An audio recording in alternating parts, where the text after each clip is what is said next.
Arizona looks to be in contention for this year's most competitive battleground state, and some believe Latinos could determine the electoral fate of the state in this year's presidential election.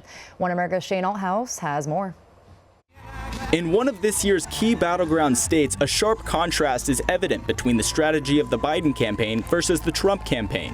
In 2016, President Trump won the state of Arizona by 4 points over Democrat nominee Hillary Clinton. Many are expecting the state to flip Democrat this election year, as polls show Biden leading in the state, and even more so among Latinos. His success isn't a given, though. As for Biden to actually flip the state, he has to greatly surpass Clinton's advantage in 2016, which went as high as 12.4% in October leading up to the 2016 election. Currently, Biden only leads by 4.3% in the state, which means for the Latino population to really flip the state, he is going to have to take a much higher percentage of the Latino vote. On the other hand, the polling firm Latino Decisions reported in August 29% of Latinos in the Copper State support President Trump, nearly equaling his 2016 vote share. However, the Trump campaign has made large efforts to avoid losing the state to Biden come November. The president has already visited Arizona 5 times in 2020, and just this week hosted a Latinos for Trump roundtable in Phoenix. Plus, Latino Republicans have been at the forefront of efforts to sustain Hispanic support rates for the president in Arizona.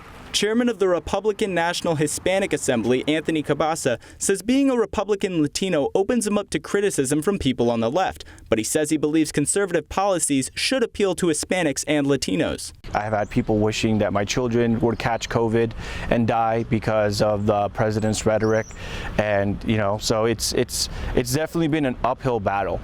But it is a battle that I'm willing to take on because, again, I do believe that as Latinos and Hispanics, we are naturally conservative. We have a lot of conservative values. So far, Joe Biden has yet to visit Arizona this year, and if the former vice president were to pull off the win in the state, he is going to have to trigger a seismic leftward shift among Arizona's Latino voters. Except Arizona's Latino population growth is being greatly over-exaggerated by the media. In 2016, Latinos made up 22% of Arizona's eligible voting population, and this year that number has only increased to 24%. Politico reports the growing population in Arizona, specifically among Latinos, will translate to the state voting Democrat for the first time since the 1996 presidential election. However, this growth might be insufficient, as the Biden campaign looks to erase the president's 4% victory in Arizona from 2016. And as the president currently sees similar polling numbers among Arizona Latinos as he did in 2016, the possibility of a repeat Trump victory in the key battleground state remains quite strong. Shane Althaus, One America News. Want to see more videos like this? Click on the link below and subscribe to One America News on YouTube, and call your cable provider and kindly demand that One America News is added to your lineup. Call and subscribe today.